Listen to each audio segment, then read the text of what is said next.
everyone! Welcome back again to my channel. Ano na ba ang nangyayari mga kalingap, no? Sobrang mainit pa rin itong pinag-uusapan, no, mga kalingap. Ito nga, mayroong in-announce si Kalingap Rob. Pag-uusapan po natin sa video na ito. Pero bago natin simulan yan, huwag niyo pong kakalimutan mag-subscribe. Bal Santos Matubang, Kalingap Rob at Edna Vlogs. At ang inyong lingkod, Gandang Emmy, sa mga hindi pa po nakapag-subscribe, please subscribe and please hit the notification bell para lagi po kayong updated sa aking mga ina-upload na mga reaction video. So, eto pag-usapan natin, ano nga ba itong announcement ni Kalingap Rob at ano yung masasabi niya about dito sa napakainit na issue na talagang pinag-uusapan ng lahat ng mga kalingap. So, eto, panoorin po natin ang video na ito. So, ayan po, no, mga kasukay, mga kalingap. Alam natin na itong mainit na pinag-uusapan dito yung ipinost ni Rhea, na kapatid ni Joy.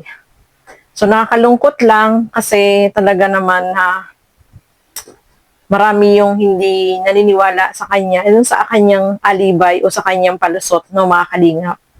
So, marami yung nalungkot, marami din yung nainis, marami yung iba-iba, no? Iba-iba yung naging opinion ng bawat isa, iba-iba yung mga naging nagmula sa kanila kung ano yung masasabi nila about dito. Pero probably mas na marami yung hindi naniniwala sa kanyang palusot, no, mga kalingap. At eto nga, sa live nga ni Kuya July, no, nandun tayo sa live ni Kuya July, mga kalingap. Kasi alam natin, marami talaga yung nagmarites doon, isa na tayo. Charot, no? Nandun din tayo, syempre, nakikinig at nanonood din tayo, no, mga kalingap. So, syempre, marami ding nasabi doon si Kuya July at truth naman, real talk naman yung kanyang mga sinabi doon, no, mga kalingap. Ito yung in-announce dyan ni Kalingap Rob. Siyempre, may in-announce si Kalingap Rob na nakalungkot, no? Kasi, naapektuhan din, siyempre, itong love team, no? So, sinabi dyan ni Kalingap Rob, stop na muna ang Franjoy. So, dahil sa mga nangyayaring ganyan, pati yung love team ay naapektuhan, no, mga kalingap. Kasi, mahirap, no, nalaman din natin na ito palang si Rhea ay meron ding mga comment na hindi rin siya agree, no? Parang yung family nila ay hindi agree na magkaroon ng love team itong si Joy, no? So, nakakalungkot lang, no, mga kalingap, kasi alam natin yung love team na binubuo ni Kalingap Rob ay malaki ang naitutulong yan, especially kay Joy, no, mga kalingap. Pero hindi naman natin sinasali si Joy doon sa ginawa ng kapatid niya. Hindi natin siya dinadamay. May pakiusap pa nga doon si Kalingap Rob na kahit anong sabihin nyo ay hindi magbabago yung pagtingin niya dito kay Joy, yung pagkakakilala niya. So, iba naman yung ate, yung kapatid, kasi yung kapatid naman ay magkaiba naman sila, no? Kumbaga, hindi naman naapektuhan si Kalingap Rob about naman kay Joy kasi sabi nga niya, wag idadamay si Joy. Kung mayroon mang mga hindi maganda o hindi ka nais-nais na ipinost itong si Rhea dun sa kanyang FB page o Facebook, ay hiwalay naman itong si Joy dito, no, mga kalingap. May pakiusap nga siya doon na wag idamay si Joy kasi hindi naman si Joy yun, kundi yung kapatid lang yung gumawa ng ganon. So, naiintindihan naman po natin yun, mga kalingap. Kaya lang, eto nga, yung pagpa-stop ni Kalingap Rob, siguro na pag-isipan niya, na nalaman din niya na may ganon na ayaw talaga ng family ni Joy na magkaroon ng love team. Kahit nga si Rhea ayaw niya rin. Kasi napanood din natin yun sa vlog ni Sangkay, no, mga kalingap. So, nakakalungkot kasi itong Franjoy, maraming nag-aabang, maraming nag-aantay. Kaya lang, ayan nga, pinay-stop na ni Kalingap Rob. So, eto may comment din doon si Kalingap Rob basahin natin, no? Sabi niya dito, masakit masabihan ng ganon, Ninong, okay lang kung mula sa basher, pero kapag mula sa taong pinakisamahan mo at ituring mo na kapamilya, masakit. Tama naman si Kalinga Prab, no? Itinuring niyang kapamilya itong family ni Joy, tapos may gano'n na mababasa ka na hindi magandang post na yung about sa kurakot. Hindi magandang salita po pati talaga yung kurakot, no? Hindi magandang pakinggan, no? Kaya kahit si Kalinga Prab ay sabi niya, masakit sa kanya na yung family na yun ay tinuring niyang pamilya tapos may gano'n na post na hindi kaaya-aya, hindi maganda sa pandinig, na talagang masakit din. Kahit nga tayo, no, nasaktan din tayo kasi nga, bakit sinabihan ng ganon si Kalinga Prab? Diba? Although meron siyang sinasabi na about politics daw yun, pero hindi naman tayo, hindi tayo aang-anga na para hindi natin yung sinasabi niya doon sa kanyang post, di ba? Kaya masakit, no? Masakit na may sa pagsabihan ng ganun si Kalinga Prab.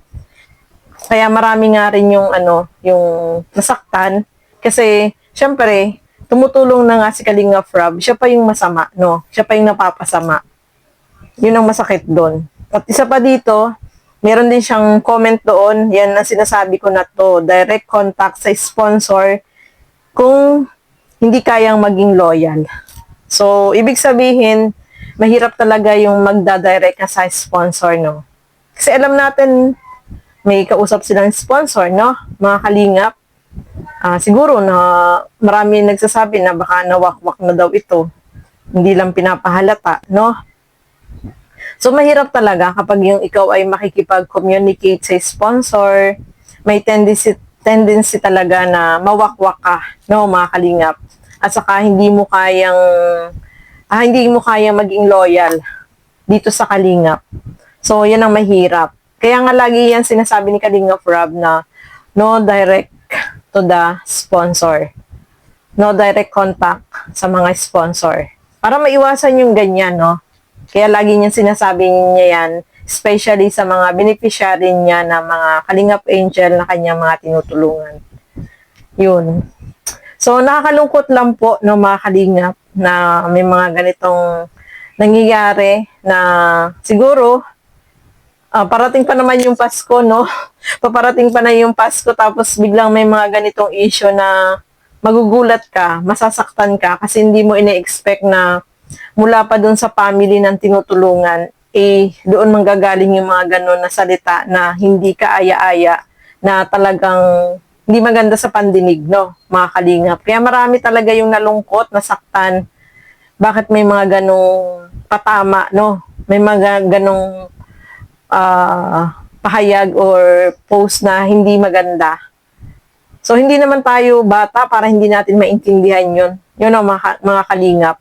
Hindi naman tayo ipinanganak na hindi makakaintindi.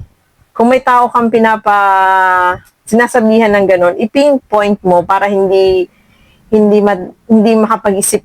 Kasi nasa kalingap ka di ba? Nasa kalingap ka. Dapat hindi ka magpo-post ng mga ganon kasi masakit pakinggan. At saka hindi mo inisip ano ba yung magiging effect nito kapag nag-post ako ng ganito. So alam mo, marami yung mangbabasa sa'yo, marami yung magagalit sa'yo kasi hindi naman tama yung yung sinabi mo doon, no, mga kalingap. So, ayan po, nakakalungkot kasi yung Franjoy is stop na muna, na rin muna. Oh, sabi ni Kalinga Prab, stop na rin muna ang Franjoy. So, affected talaga, no? So, ayan po, no, mga kalingap, sana mag-apologize siya o humingi siya ng sorry dun sa mga nasabi niya. At siguro naman hindi mahirap yun, no, mga kalingap. So, ayan po, no, maraming salamat sa inyong walang sawang panonood at pagsuporta dito sa aking mga ginagawang reaction video. No, suportahan po natin Bal Santos Matubang, Kalinga Prab at Edna Vlogs at ang inyong lingkod, Gandang Emmy. Sa mga hindi pa po nakapag-subscribe, please subscribe and please hit the notification bell para lagi po kayong updated sa aking mga ina-upload na mga reaction video. So hanggang dito na lamang po muna. Keep safe everyone. Thank you for watching. Mabuhay po tayong lahat. Bye-bye!